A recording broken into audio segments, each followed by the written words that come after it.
Bismillahirrahmanirrahim. Assalamualaikum warahmatullahi wabarakatuh.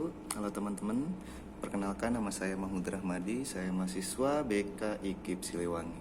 Di sini saya akan sedikit menjelaskan mengenai layanan pribadi sosial tentang narsisme. Teman-teman tahu kan narsis itu apa?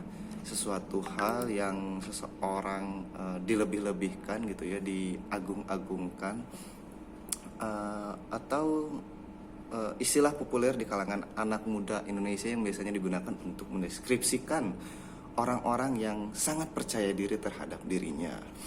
Namun di sini saya akan menjelaskan tentang narsisme gitu ya, mengenai definisi dan lain sebagainya. Yang pertama, definisi narsisme itu berasal dari konsep diri dan rasa percaya diri.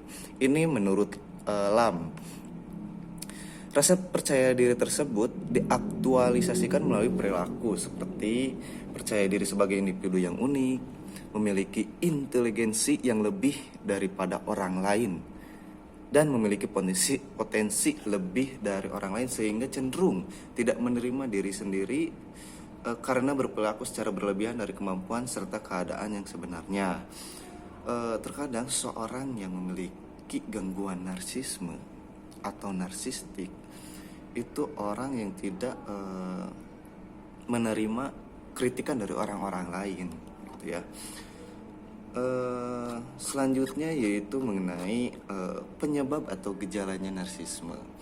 Menurut DSM-4 yang dikembangkan oleh Amerika Psychiatric Association, seseorang yang memiliki atau 5 atau lebih dari gejala tersebut. Yang pertama, bahwa orang yang memiliki gangguan narsistik atau narsisme, dia merasa diri dia itu merasa paling hebat dibandingkan orang lain, selalu melebih-lebihkan prestasi dan bakat, berharap untuk diakui sebagai pribadi yang unggul, namun tidak sesuai dengan potensi dan pencapaian yang dimilikinya. Jadi selalu melebih-lebihkan kemampuannya gitu ya, melebihi dari batas kemampuannya. Itulah seseorang yang memiliki gangguan narsisme. Nah, yang kedua, sibuk dengan fantasi tentang kesuksesan, kekuasaan, kepintaran, kecantikan atau kegantengannya atau cinta sejatinya gitu. Jadi dia selalu melebih-lebihkan seseorang yang dia cintai gitu, atau ketampanannya, kecantikan dia selalu posting misalnya. Terlalu pede lah kepada seseorang gitu ya. Dan yang ketiga itu percaya bahwa dirinya spesial dan unik, sehingga hanya bisa dipahami dan bergaul dengan orang-orang istimewa atau berstatus tinggi. Jadi nggak bisa bergaul dengan orang-orang yang di bawahnya atau rendah gitu, dipandang rendah olehnya gitu. Hanya orang-orang yang berstatus tinggi saja dia bisa bergaul gitu. Lalu yang keempat, memiliki kebutuhan yang ekspresif untuk dikagumi. Selanjutnya, merasa layak untuk diperlakukan secara istimewa. Jadi dia harus diperlakukan secara istimewa, tidak bisa diperlakukan secara biasa-biasa saja gitu ya. Mengeksploitasi hubungan interpersonal untuk mencapai tujuan pribadi, kurang empati, tidak peduli dengan perasaan dan kebutuhan orang lain. Karena yang dia pikirkan adalah diri sendiri. Dia merasa bahwa dirinya paling hebat, tidak pernah memikirkan perasaan orang lain gitu. Sehingga dia itu adalah orang yang paling istimewa, sehingga tidak pernah peduli terhadap orang lain. Tuh. Seringkali merasa iri terhadap orang lain atau menganggap orang lain iri terhadap dirinya gitu. Jadi ketika ada seseorang yang lebih darinya gitu, dia akan merasa iri gitu. Dan ketika dia mendapatkan sesuatu, dia akan sombong kepada orang lain gitu. Itu. Lalu yang selanjutnya, angkuh. Dan sebab munculnya narsisme adalah kesepian. Karena dia kesepian, sehingga dia mencari perhatian orang lain untuk dirinya agar tidak kesepian. Self-esteem yang rendah dan subjektif well-being. Lalu yang selanjutnya adalah akibat atau dampak dari narsisme itu apa sih? Gangguan kepribadian narsisme yang dimiliki seseorang merupakan gangguan kepribadian yang diakibatkan oleh perilaku atau sikap yang berlebihan yang dimiliki seseorang dalam melihat dirinya sendiri. Apabila kepribadian narsisme ini dapat mengganggu kehidupannya seseorang, maka kepribadian narsisme juga akan mengganggu kesehatan mentalnya. Jadi yang terkena adalah mentalnya, ketika seseorang terlalu percaya diri lalu dia jatuh, maka dia akan terkena mentalnya, gangguan mentalnya, merasa dirinya terjatuh gitu kan oleh keadaan sekitar. Lalu apa aja aspek-aspek narsisme? Aspek pertama, pada aspek ini dijelaskan bahwa timbulnya perasaan sebagai individu yang hebat tidak disertai dengan kesesuaian terhadap potensi atau kompetensi yang dimilikinya. Aspek ini termasuk ke dalam kategori tinggi, artinya bahwa remaja memiliki kesesuaian terhadap pernyataan yang terdapat pada aspek, sehingga dapat diasumsikan bahwa remaja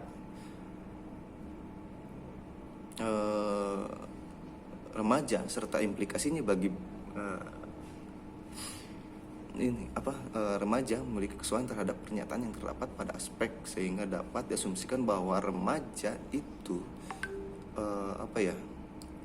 selalu berlebihan terhadap dirinya gitu ya. Aspek kedua menggambarkan bahwa remaja siswa SMP dipenuhi dengan fantasi penjabaran mengenai aspek-aspeknya. Aspek ini dibagi menjadi 3, yakni fantasi akan ketenarannya, obsesi dengan keindahan tubuh, dan kemampuan fisiknya itu gitu ya.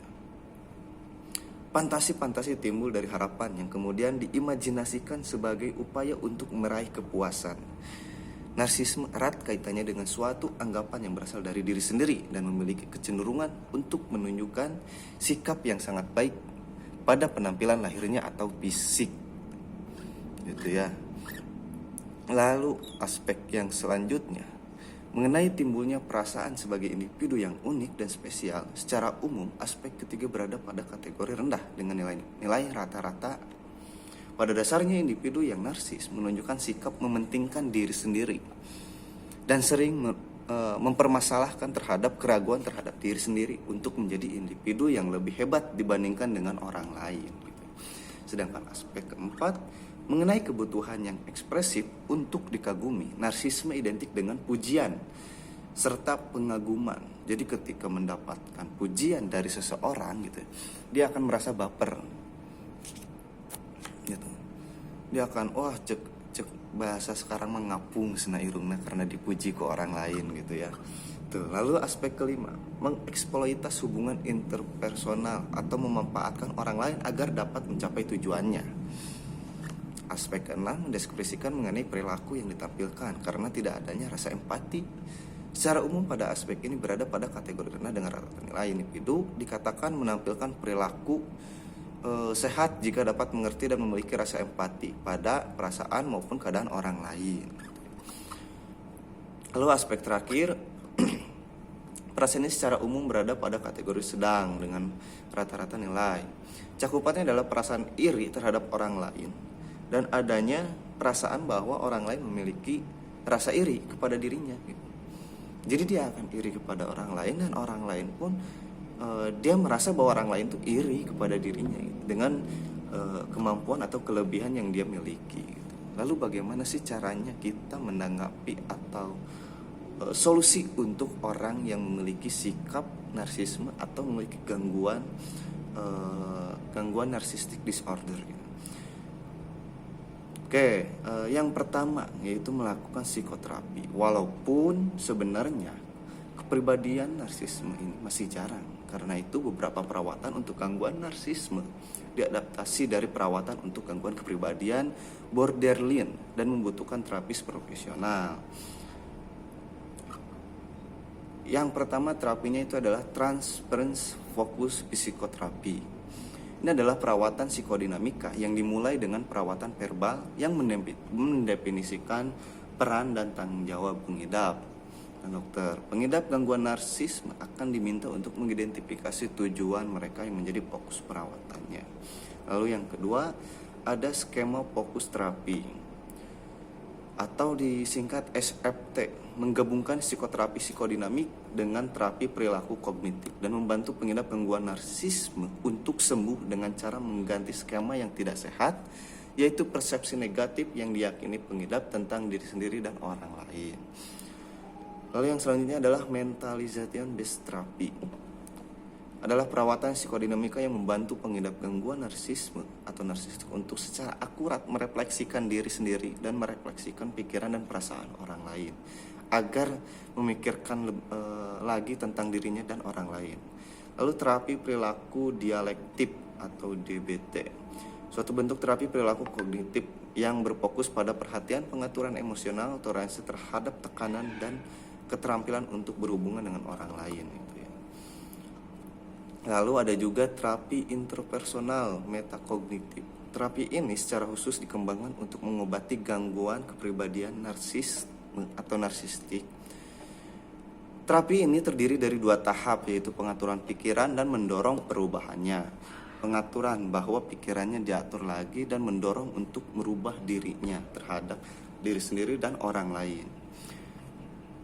Yang ketiga adalah psikoterapi suportif, yaitu psikoterapi suportif menggabungkan perawatan perilaku psikodinamika dan kognitif serta memberikan obat-obatan bila perlu. Tujuannya untuk memastikan pengidap stabil mengatasi kondisi mental lain yang muncul bersamaan dengan gangguan narsistik atau narsisme ini, misalnya seperti depresi, dan membantu pengidap berfungsi sebaik mungkin gitu ya. Mungkin itu yang dapat saya sampaikan. Untuk segala kekurangannya mohon maaf. Terima kasih. Assalamualaikum warahmatullahi wabarakatuh.